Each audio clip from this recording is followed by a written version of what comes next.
I finally watched Mushoku Tensei, or you call it Jobless Reincarnation, whatever you want to call it, you feel me? I'ma still call it mid. If you watch my TikTok lives or you on my Discord, you know I dislike isekai. It's such a goated idea of a genre, yet they always seem to make garbage out of it. So yeah, while talking about the topic, I would have people bring up Jobless, and I'm like, what is Jobless? And they were like, what? Jobless is like the isekai. And for somebody who watched a lot of anime, I never heard of that anime at the time. And this was only a few months ago. The anime has been out and pretty big for a minute. So I'm like, this is weird that I never heard of this. Watched trailer for it and I was like, okay, this look kind of cool. And they say this is the isekai. All my other isekai opinions are invalid unless I watch this show. I'm like, okay, this must be heat. Shit was mid. There's two issues that I have that's really common in most isekais. And it's cranked up to a 10 in this anime. Can you guess what it is? The creator's obsession with sex and lolly. You do not want to hear those two things said together, but I just said it.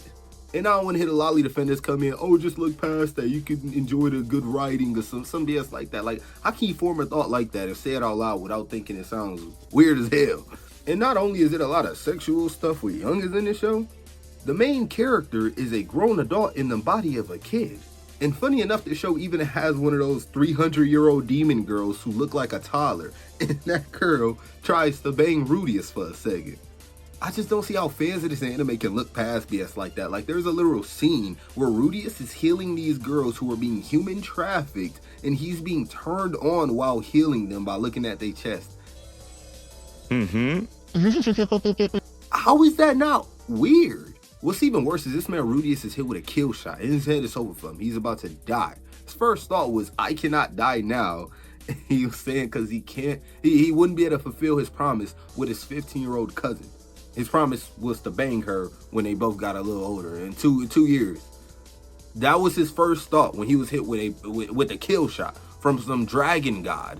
His first thought was that he couldn't bang his 15-year-old cousin. How do y'all look past this? How do y'all look past this? And there's many more just as bad things in this category in this show, but I think y'all get the idea.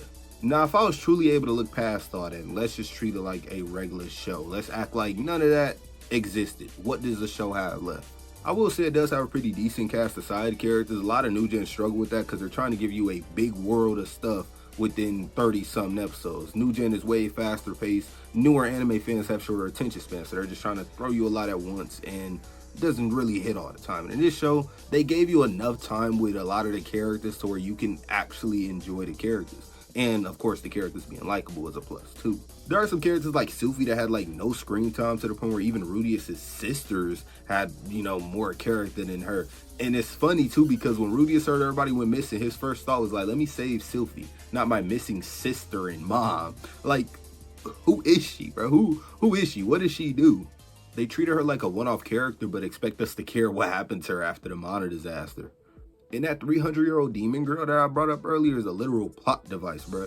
Let's call this man Thorfinn. This man Rudius gave her food while she was starving. She's like, oh, thank you, great, and thanks for your kindness. I'm gonna give you a special demon eye. And it's really been making me mad because this man, throughout all the training, still sucks with a sword, still sucks at up close combat. So I'm like, maybe they're gonna go on a journey and he's gonna get better eventually. This man gets a demon eye that makes him a god at up close combat. That's some BS. Is that not lazy writing? And Rudius as a character, outside of being an incest fiend perv, is just a fully developed character at the start of the series. He's just simply not doing the mistakes that he made when he was alive. That's not really character development. He was basically born into this world like, I have another chance. I'm not gonna do that. So his character is just stuck that way throughout the entire story. Story-wise, it's really a whole lot of nothing. Since Rudius started off as a grown man, he understood magic way faster as a kid, and the first plot really was just him learning magic, and then he wanted to go to this magic school, so then he had to become a tutor for another person to get money to go to the magic school. It's a whole lot of nothing plot. The whole plot feels like build up for the next season. Can't do that, you feel me? You can't do that, because if you're watching this as it's coming out, you don't want to watch build up for the next season. I'm not the biggest fan of My Hero, but My Hero is a good example of how to actually do that, you feel me? They were able to build up, the League of Villains and all the future stuff within season 1 while still making it feel like its own contained story. But in this show, I'm basically just watching a prequel. It's pretty much Vinland Saga season 1 all over again. But then the monitors asked the BS and all that other stuff happening. We're like, oh, all these other people actually went missing. This is gonna be fun. Him traveling across the world to go find these people. Seconds later, the god inside of him wakes up and is like, hey, your maid and little sister is being attacked by the Rizzler. Go save them, and here's some tips and tricks, you feel me? Like, that's trash, bro. That's trash. Like, I'm cool with, like, a dragon radar in Dragon Ball. Simply pointing you in a direction, you know, a log pose in One Piece. Simply pointing you in a direction. But picture it had a big, like, pinpoint in the map, like, Shanks is here. Blackbeard is here. Go this way. Like that. That's kind of what it is. Like, you don't have to just give... It's lame. The animation, music, and art is pretty good. I wish the fights were longer. Like, Rudius would get in a fight and throw a few water balls at somebody, and that's it for him. He's out of the fight. Somebody might take over for him, or he completely ran away, something like that. Fight is over.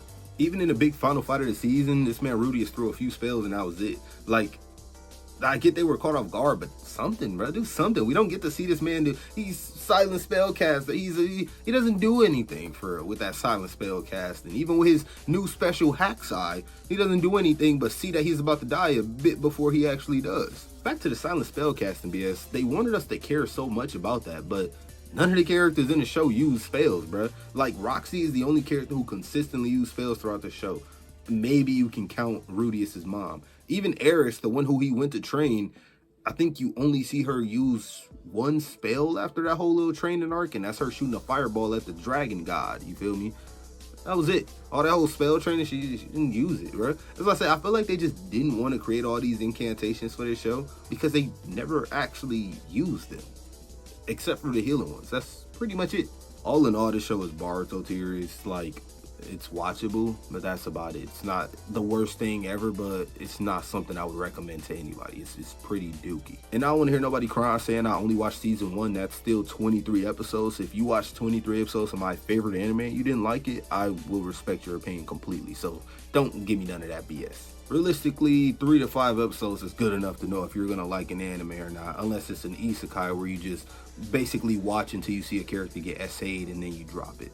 Thanks for watching. Comment below if you agree or disagree. I want to hear your opinion. Join the Discord. Follow me on TikTok. Do all the good stuff. You feel me? I'm active everywhere. I'm out. Let me know what to watch next, bro. Peace.